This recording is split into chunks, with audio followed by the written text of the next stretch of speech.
Dalam kesempatan sambutan ketika silaturahim ke Pondok Pesantren Al-Asy, Aryah Kalibeber Wonosobo, Jawa Tengah tahun 2000, Gus Dur yang waktu itu sedang menjabat sebagai Presiden RI menceritakan bahwa pada tahun 1979 dirinya pernah berkunjung ke Maroko. Di salah satu masjid negara setempat ia mendapati sebuah kitab terjemahan Arab, yaitu Kitab Etika karangan Aristoteles, seorang filsuf Yunani kuno. Kitab yang berisi tentang materi etika atau akhlak tersebut terletak di sebuah bejana kaca ruang hampa udara. Itu dimaksudkan supaya bisa tahan lama, karena kitab dimaksud ada sejak zaman permulaan Islam. Menyaksikan kitab langka yang berada di bejana kecil itu, Gus Dur menangisinya. Melihat Gus Dur menangis terharu, imam masjid setempat bertanya, "Napa Anda menangis?" Tanya sang imam masjid.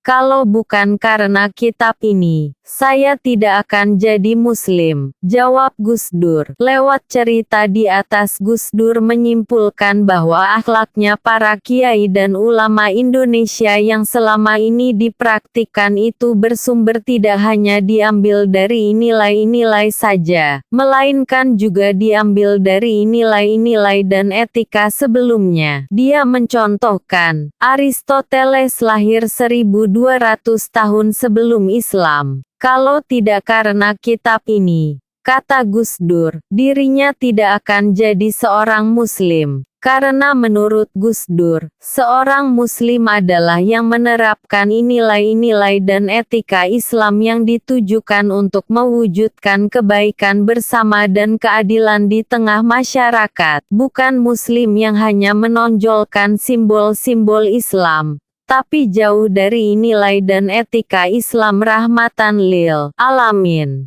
Pada kesempatan pidato itu Gus Dur juga bercerita, dirinya sering ditanya orang tentang perbedaan Islam di Indonesia dengan Islam di negara lain. Menurut Gus Dur, Islamnya sama, tapi perwujudan dan manifestasinya itu yang lain-lain. Yang membedakan adalah adanya tradisi keulamaan di Indonesia yang diambil dari Sultan Hadiwijaya atau Jaka Tingkir, yaitu tradisi LSM yang bergerak di luar pemerintahan. Dalam istilahnya Taufik Abdullah, yaitu tradisi multikratonik. Jelas Gus Dur, ada keraton pusat yang memegangi satu tata nilai, namun tidak sampai mematikan tata nilai di pondok-pondok pesantren, di padepokan-padepokan kejawen, dan di pasturan.